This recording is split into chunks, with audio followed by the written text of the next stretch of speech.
I don't know how many of you have ever seen the movie Overboard. It's a movie I kind of enjoy from time to time. It's the story of an arrogant, self-centered, unhappy billionairess, played by Goldie Hawn. And as the movie goes, she is swept overboard one evening from her million-dollar yacht, and she finds she has amnesia. Now, seeing an opportunity for revenge from a previous encounter with this billionairess, a poor carpenter played by Kurt Russell takes her in and tries to convince her that not only is she his wife, but she is the mother of his 4 rambunctious young boys. And so he takes her home to an old country shack, obviously not a mansion, an old country shack complete with abandoned cars in the front yard, hound dogs living in the house, and of course anything else the boys happen to bring in. For the first time in her life, she has no servants whatsoever. In fact, her family tries hard to convince her that her greatest joy in life is serving each one of them. And while the family is convincing, they never succeed 100% of convincing her that she is that person. Throughout the movie, she has little flashbacks of her prior life, especially this massive shoe closet that she had made. And in her mind, she constantly asks herself, is this really who I am? And then one day, her husband, her real husband, finds her and comes to take her home. And at that moment, the reality of who she really is comes to light. Now, the reason I tell you that story this morning is because that's exactly what we find here in Colossians this morning. The truth of Colossians is a truth of identity, our identity. And it's the reality of the Christmas story. So as we begin our study this morning, let me begin it with this question. Who are you? Who are you really? And what if you're not what you think you are? Colossians tells us that we are not who we appear to be, because sin has disguised our true identity. The effects of sin in our lives have, in effect, created a spiritual amnesia. We don't know who we really are.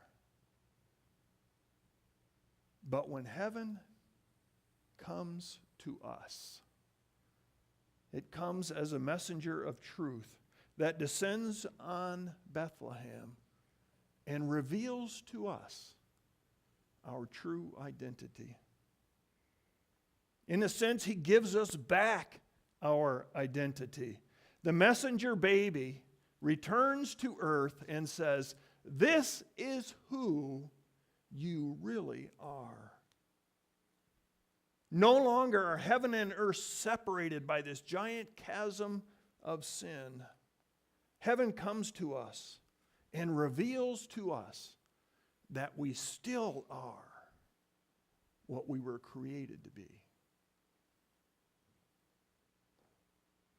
In fact, Colossians tells us 3 things this morning about this newfound identity of ours.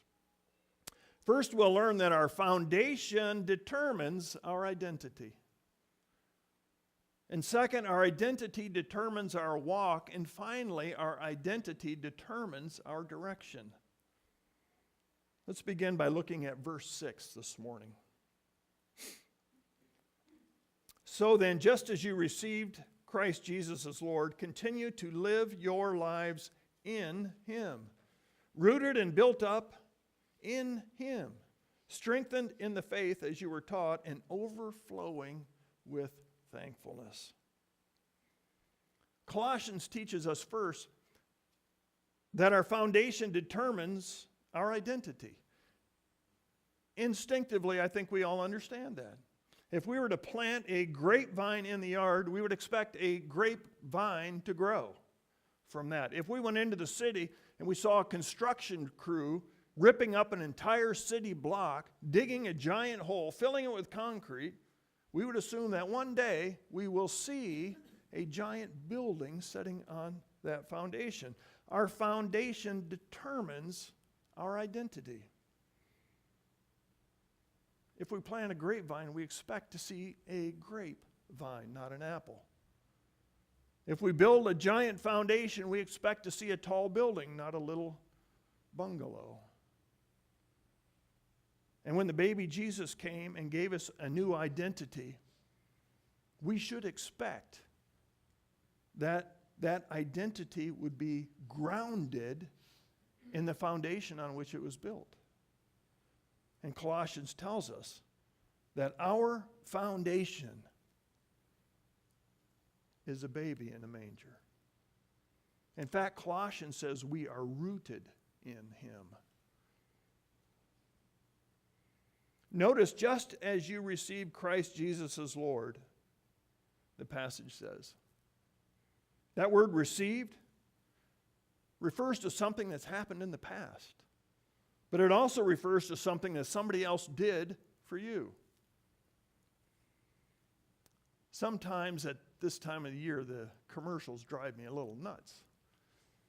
In fact, if you believe what you see on TV, I am probably the only person in the entire world who has never woken up on Christmas morning and found a brand new Lexus in his driveway. Two of us. I mean, if you watch TV, everybody wakes up on Christmas morning to a brand new Lexus. Now suppose one Christmas morning, maybe this Christmas morning, Jess, I wake up and there's a brand new Lexus in my driveway with a beautiful ribbon on it and a little card that says, "To Dad from Jess."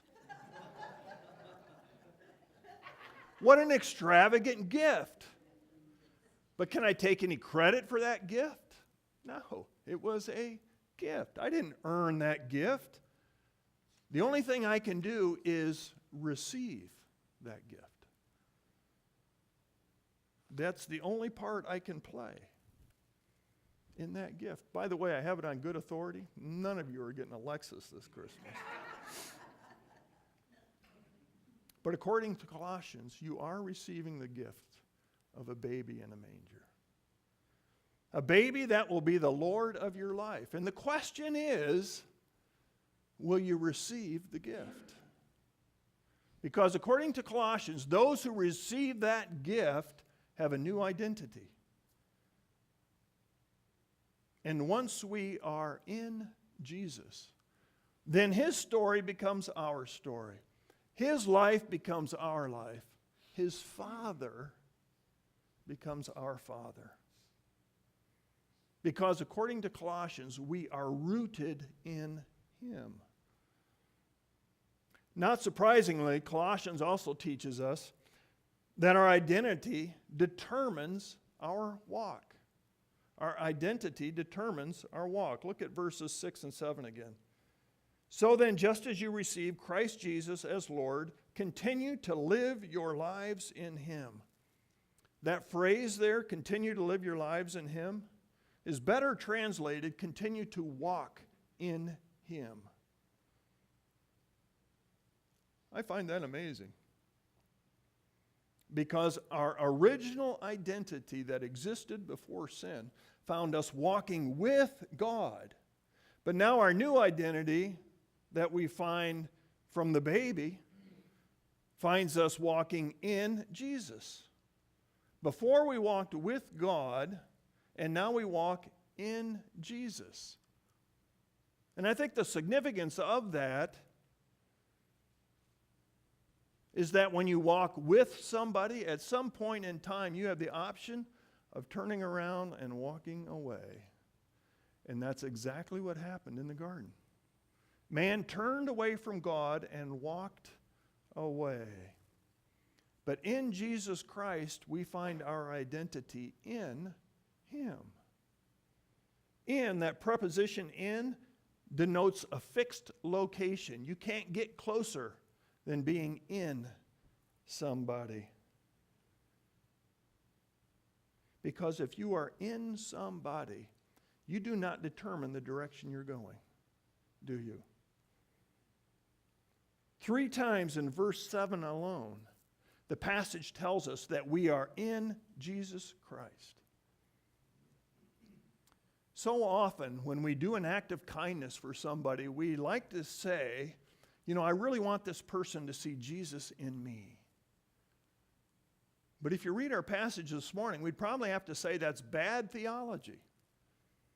Because Paul would say that Jesus isn't in us, we are actually in him.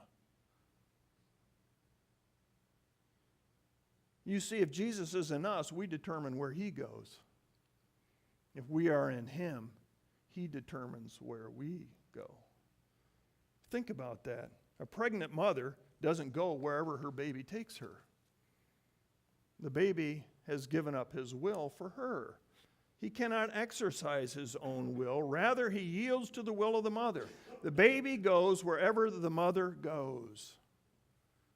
And that's what Paul's saying. But so often we go through life, don't we, wanting Jesus to come along with us. Come on, Jesus, be my co-pilot. Right? And that's the way we go through life. We are under the misunderstanding that Jesus' job is to accompany us through life and help us along the way. And that's not what Colossians says at all. Colossians says that we abdicate our will to the baby. We go with the Christ child. He doesn't go with us.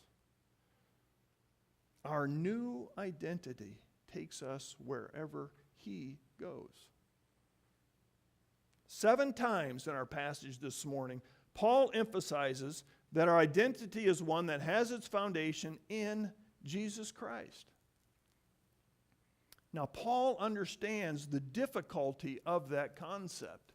And that's why in verses 16 to 23, he goes on at great length to warn the Colossian church of all things of this. He warns them, be careful of religion. Isn't that interesting? If you are going to walk in Jesus, the Apostle Paul says the number one thing that will inhibit your walk is religion.